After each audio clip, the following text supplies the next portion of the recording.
अब तक तो आपको चाहिए था आप ट्रांसफर डॉक्यूमेंट्स रेडी रखते, पर आप नेगोशिएट करने की बात कर रहे हैं।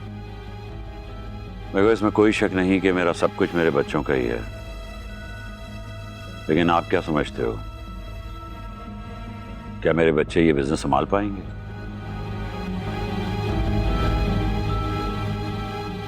संभालना तो दूर की बात, 2 दिन में सब कुछ तबाह कर देंगे। उनकी अभी बेसिक एजुकेशन भी कंप्लीट नहीं है। सपोज मलिक साहब आपको हार्ट अटैक हो जाए और आपकी अचानक मौत हो जाए,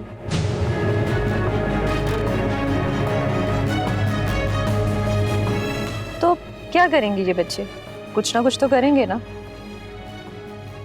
कुछ नहीं तो कोई बिजनेस मेंटोर तो मिल जाएगा इन लोगों को, और अगर ये भी नहीं तो मेरी एमबीए की डिग्री तो काम आ जाएगी आयान और शाफिक। तो यूं कहो ना, तुम और तुम्हारे डैड मेरे सारे बिजनेस पे कब्जा करना चाहते हो।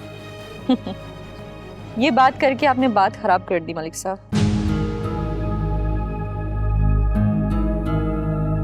चले मान लेते हैं मैं ये सब कुछ आपके बिजनेस पे कब्जा करने के लिए कर रही हूँ, तो क्या आप रोक सकते हैं मुझे अपने बिजनेस पे कब्जा करने से?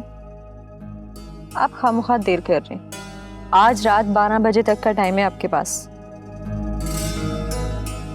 क्योंकि आपके खिलाफ इंटरनल ऑडिट रिपोर्ट तैयार हो चुकी है, जिसमें मार्केटिंग स्ट्रेटजी के नाम पर 100 तरह की हेराफेरियां सामने आ चुकी हैं, जिसे कल सुबह ही वर्किंग आवर्स शुरू होते ही ऑफिशियली कोर्ट में जमा करवा के आपको अरेस्ट करवा दिया जाएगा।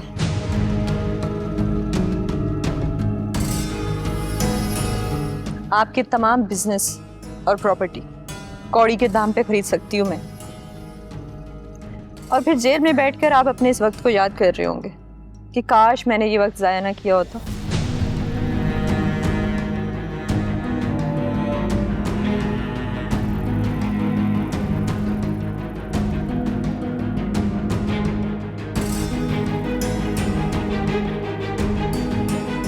ठीक है, मैं अपना सारा बिजनेस, अपनी प्रॉपर्टी अपने बच्चों को ट्रांसफर करने के लिए तैयार हूं, लेकिन मेरी 3 शर्तें हैं। शर्तें? और वो भी 3? प्लीज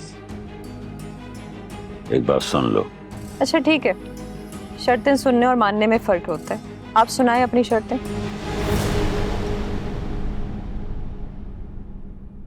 मेरी पहली शर्त यह है कि मैं अपने नेटवर्क में से कुछ भी अपने बच्चों के नाम नहीं करूंगा। वाह, बहुत खूब मलिक साहब। दूसरी शर्त बताएं। दूसरी शर्त यह है कि मैं अपनी माँ को लेके किसी दूसरी कंट्री में शिफ्ट हो जाऊंगा।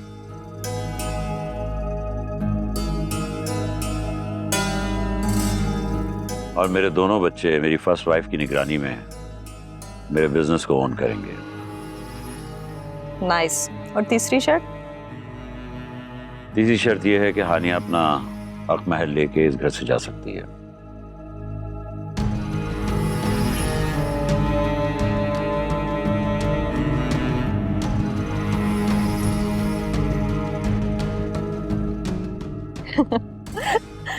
हानिया प्लीज तुम कुछ कहो, मैं सुनना चाहती हूँ मलिक साहब की असलियत, मलिक साहब की जुबानी। और ये सब सुनकर तुम क्या सुनाना चाहती हो मलिक साहब को?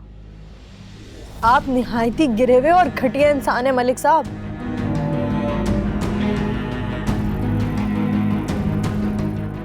इससे ज्यादा कुछ कहने और सुनाने के काबिल भी नहीं समझती मैं आपको। कोमल भाभी, अब मैं अपना सारा फैसला आपके हाथ में देती हूँ। आप इन्हें छोड़ दें या फिर जेल भिजवा दें, ये सब मैं आप पर छोड़ती हूँ।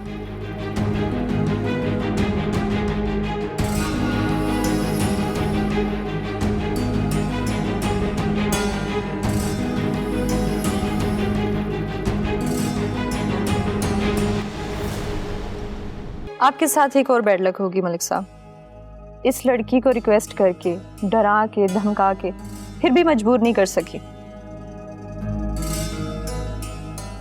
कि ये आपसे तलाक लेकर अपनी गुलामी की जिंदगी से आजादी हासिल कर ले। इसलिए अब तलाक तो किसी सूरत नहीं हो सकती, क्योंकि मैं आपको जीते जी मार रही हूं।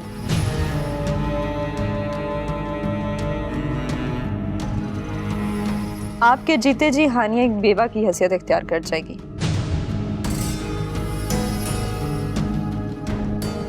और इसलिए आपके बिजनेस प्रॉपर्टी में लॉ ऑफ इनहेरिटेंस के तहत हानिया को अपना हिस्सा मिलेगा।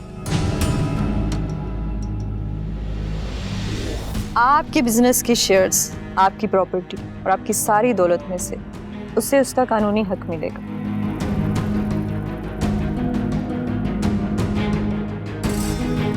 आपके साथ सिर्फ और सिर्फ एक फेवर हो सकती है, आपके बच्चे आपको सालाना खर्च दे दिया करेंगे। दुबई में एक शाहाना फ्लैट के साथ साथ आपको 5 करोड़ सालाना जेब खर्च मिल जाया करेगा।